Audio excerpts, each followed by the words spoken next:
প্রিয় দর্শক, আমরা এখন যাচ্ছি আল্লামা সাঈদী রহমতুল্লাহের কবর জিয়ারতে।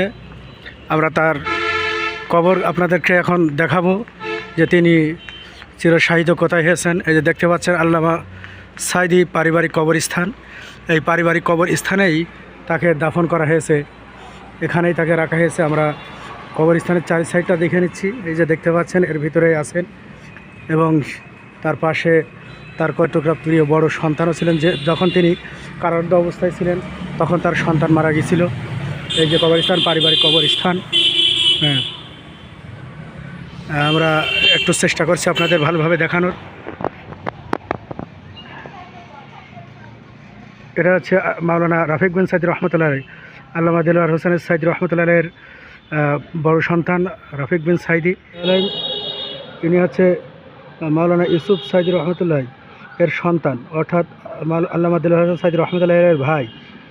এনার কবর সর্বশেষ আমরা দেখাবো আল্লামা দেলোয়ার হোসেন সাঈদী রহমতুল্লাহ এর কবর, তাকে কোথায় কবর দেওয়া হয়েছে। আমরা জানি যে রাফিক বিন সাঈদী রহমতুল্লাহের পাশেই আল্লামা সাঈদী রহমতুল্লাহের কবর দেওয়া হয়েছে। আমরা জানি রাফিক বিন সাঈদী রহমতুল্লাহের পাশে আল্লামা সাঈদী রহমতুল্লাহের কবর দেওয়া হয়েছে। এই যে দেখতে পাচ্ছেন আল্লামা দেলোয়ার হোসেন সাঈদী রহমতুল্লাহ এর কবর, যেখানে তিনি চিরস্থায়ী শুয়ে আছেন। এই মাটির ঘরেই তিনি শুয়ে আছেন, এখানে তিনি শুয়ে আছেন, পাশাপাশি তারাও আছেন। তিনি দীর্ঘ 13টা বছর জালিমের কারাগারে নির্যাতিত অবস্থায় থেকেও তিনি সর্বদা আল্লাহর প্রেমে মগ্ন থাকতেন, এবং শহীদি তামান্না তার ছিল। সর্বদা তিনি শহীদ হওয়ার জন্য আল্লাহর কাছে দোয়া করতেন। তো আমরা আশাবাদী, তিনি যে নির্যাতিত হয়েছেন, যে নিষ্পেষিত হয়েছেন, যে জুলুমের শিকার হয়েছেন, আল্লাহ রাব্বুল আলামিন তাকে অবশ্যই শহীদি শাহাদাতের মৃত্যু দান করেছেন। শহীদ হিসাবে তাকে ভূষিত করবেন কিয়ামতের মাঠে ইনশাআল্লাহ। আমরা দেখতে পাচ্ছি চতুর্দিক থেকে ঘুরিয়ে আল্লামা সাঈদী রহমতুল্লাহের কবরটা দেখাচ্ছি। এটা আমি রাস্তার সাইড থেকে মেন রোডের সাথেই, রোডের সাথেই এই অপোজিটের সাথে মসজিদের সাথেই আল্লামা সাঈদী রহমতুল্লাহের কবর, এর সাথে মসজিদ।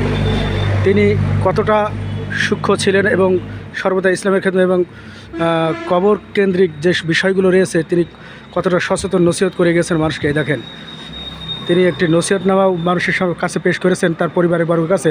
কবরের সম্পর্কে আল্লামা সাঈদী রহমতুল্লাহের নসিহত ছিলেন যেন কেউ তার কবরকে ঘিরে, তিনি মৃত্যুর পরে যেন কবরকে ঘিরে শিরিক বিদআত না করে। এ ব্যাপারে তিনি কত সোচ্চার ছিলেন, সেজন্য তিনি তার পরিবারকে বলে গেছে, এবং পরিবার তার সেই নসিহতনামা এখানে লিপিবদ্ধ করেছেন।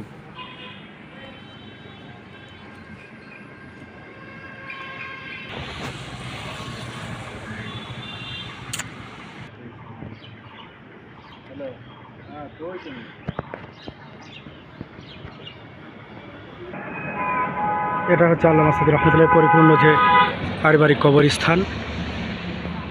মানুষজন দেখেন সর্বদা মাঝে মাঝে আসছেন এবং কবর জিয়ারত করছেন। আমরা যতক্ষণ আসছি তখন থেকে দেখতে পাচ্ছি মানুষজন একাধারে এসেই যাচ্ছেন এবং কবর জিয়ারত করছেন। একটু দূর থেকে আপনাদেরকে দেখাই।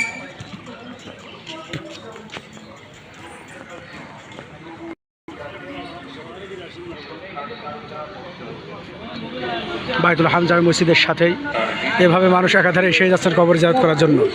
আমি প্রায় এখানে 1 ঘন্টা ধরে অবস্থান করছি।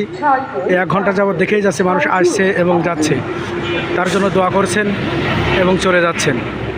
তা আমরা দোয়া করব যেন কিয়ামত পর্যন্ত মানুষ এভাবেই তার জন্য আসেন এবং দোয়া করেন। সর্বশেষ আল্লাহ রাব্বুল আলামিন যেন তাকে জান্নাতি মেহমান হিসেবে কবুল করেন। আমিন।